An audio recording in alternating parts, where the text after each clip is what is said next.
What's that sound? It's For Amusement Only, the EM and Bingo Pinball Podcast. Welcome back to For Amusement Only. This is Nick Baldridge. An exciting day. I was able to get all the parts installed for Nightclub, and this game is running perfectly. So I'm very excited, and it will definitely make it to York. Side rails are getting installed on Saturday.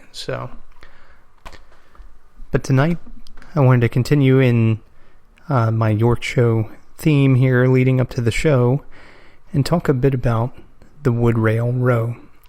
Now, last night's interview with Gordon Hassey I thought was a good introduction.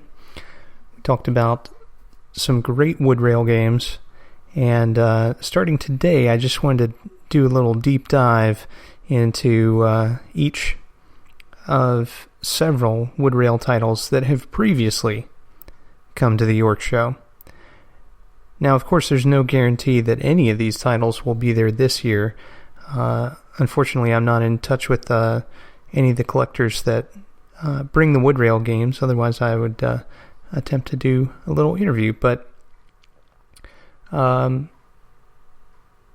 tonight, I wanted to start with a particular favorite of mine from last year's show, which was the 1948 Gottlieb fairy tale classic, Jack and Jill. Now, this game endeared itself to me through the artwork more than the gameplay, although I did enjoy the gameplay quite a bit, and I'll get into that momentarily. But the artwork on this is Roy Parker, fairy tale fantasy, and it is spot on awesome. There's all kinds of innuendo and little jokes, and I think it's pretty nifty artwork. So this game has backglass animation. Jack and Jill go up the hill, of course, to fetch a pail of water. Jack falls down, breaks his crown, and Jill comes tumbling after. Well, that plays out in backglass animation as you score points. That is pretty nifty. Aside from that, this game had, of course, Gottlieb's famous flipper bumpers, as the flyer says. Jack and Jill was actually fourth in the fairy tale series. And so, by this time, of course, everybody expected the games to have flippers.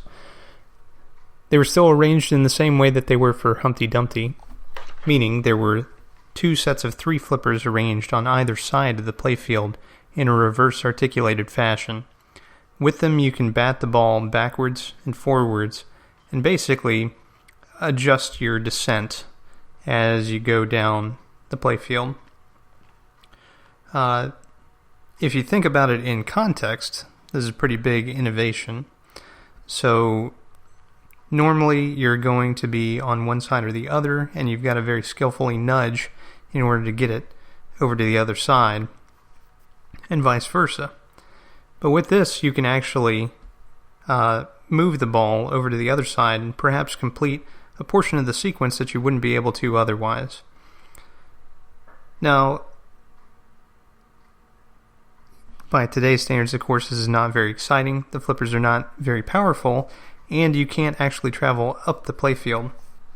Or rather, I guess you can, but it's very, very, very difficult if you're able to. If you're able to consistently, I'd love to hear about it. This game's playfield artwork is also fantastic, and Mr. Parker has illustrated the scene of Jack and Jill cresting the hill at the top of the playfield.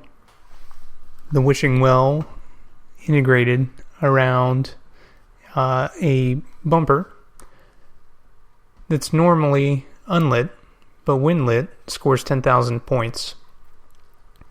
Now, directly under the well is the hill you can see on either side, and the sun beaming at Jill. And in the hill, there is a rollover that either advances a bonus or scores special when lit. And that actually lights by completing the Jack sequence, Jack. Now there's also a Jill sequence, and Jack and Jill are both similarly completed. There are 2 rollovers, which will light when you roll over them, for A and C, and then J and K and Jack are 2 passive bumpers at the top of the playfield. Down at the bottom of the playfield, there are 2 kickout holes, J and I, and then 2 passive bumpers, L and L. Right in the center of the playfield, there's a diamond bumper that when lit scores 50,000 points.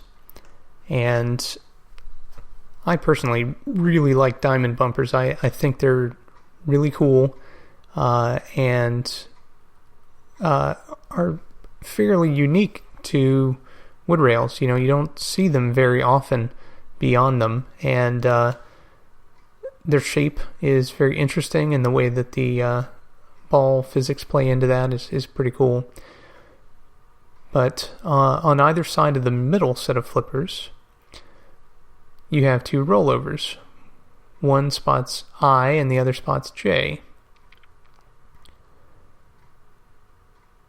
Now, that actually lights J and I at the holes down at the bottom.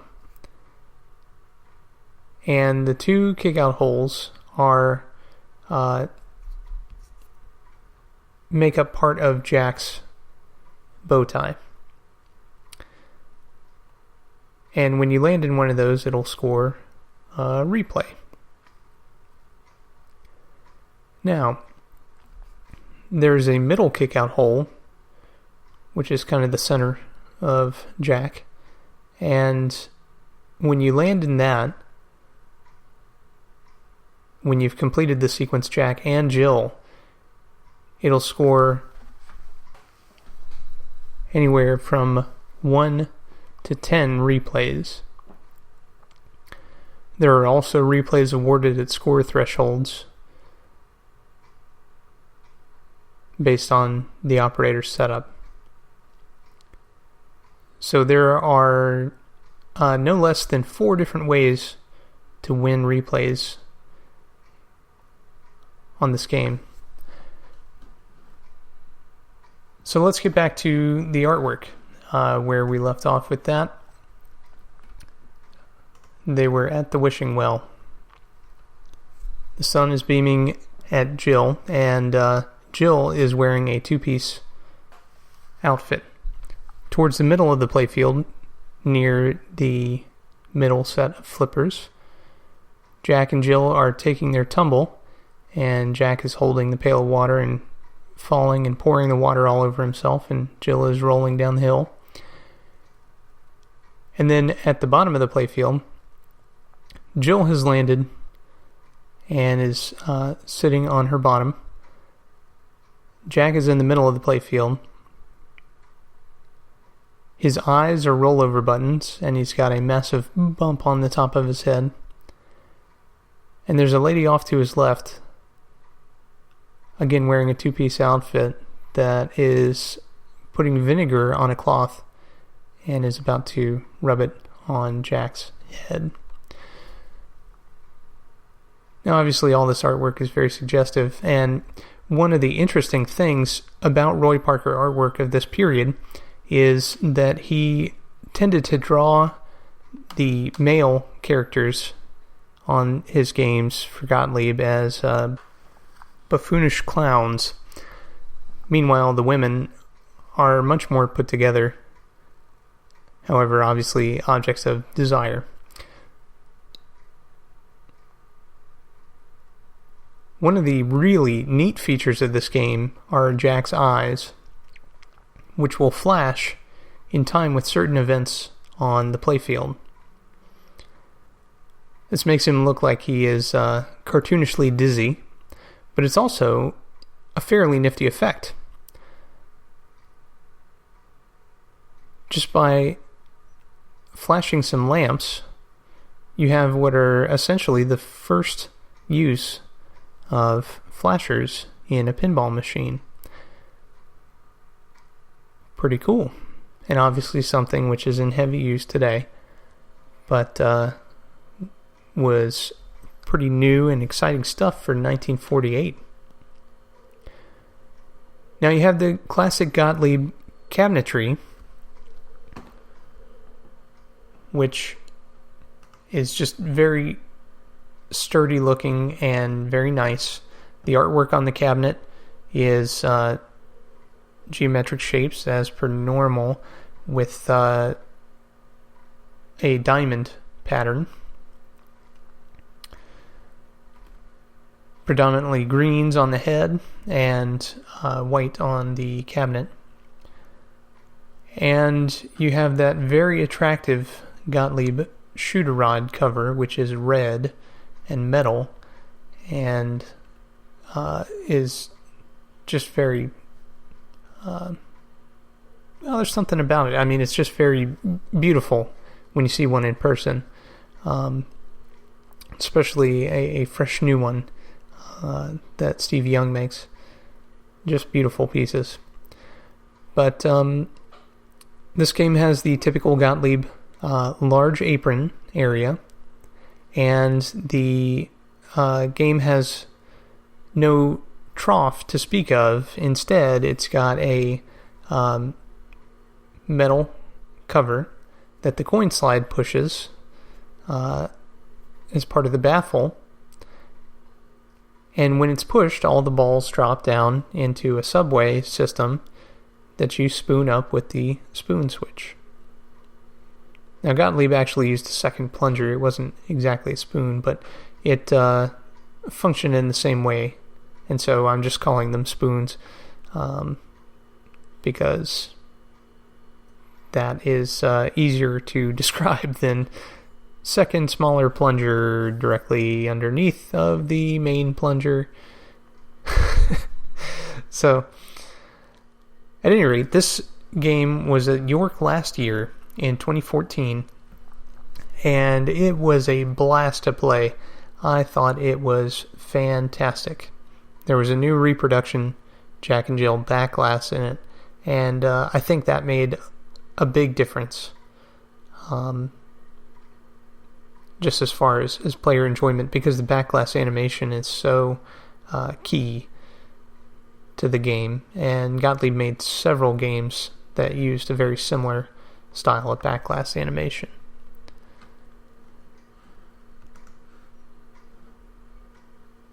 Now, as far as the backglass itself, this is also the era when Gottlieb was using the projection credit unit, and that would shine through a special reel that was mounted in the back box. A lamp would be behind it, and as that reel turned, it would show a different number through the glass, and so you'd know how many replays you had left. Now, the backglass is something I didn't touch on. Of course, all your scoring happens on the backglass, and this is a lighted scoring game, of course, because there are no score reels in 1948 that were in wide use, certainly. So, Jack and Jill are holding hands and climbing up the hill. There are multicolored buckets down at the bottom, and crenellated scores listed along the top. Jack and Jill are represented in a cartoonish form, holding on to their respective names, and there's a flag planted on the hill with D. Gottlieb. Just beautiful overall artwork, and I, again, just can't say enough about how wonderful this game was. I think it would be a title that I would certainly jump at, given the opportunity, especially due to the amount of repro parts that are available, including that beautiful backglass. I've been toying with the idea of getting one of those and hanging it on the wall, but I kind of hate to do that if someone can use one in a machine. And also I'm cheap. So there's that. But anyway, that is 1948's Gottlieb, Jack and Jill. Thank you very much for listening. My name again is Nick Baldridge. You can reach me at foramusementonlypodcast@gmail.com, or you can call me on the Bingos line. That's 724-BINGOS1, 724-246-4671. You can listen to us on iTunes, Stitcher, Pocket Casts, via RSS, on Facebook, on Twitter, at Bingo Podcast. You can follow me on Instagram at nbaldridge, or you can listen to us on our website, which is foramusementonly.libsyn.com. Thank you very much for listening, and I'll talk to you next time.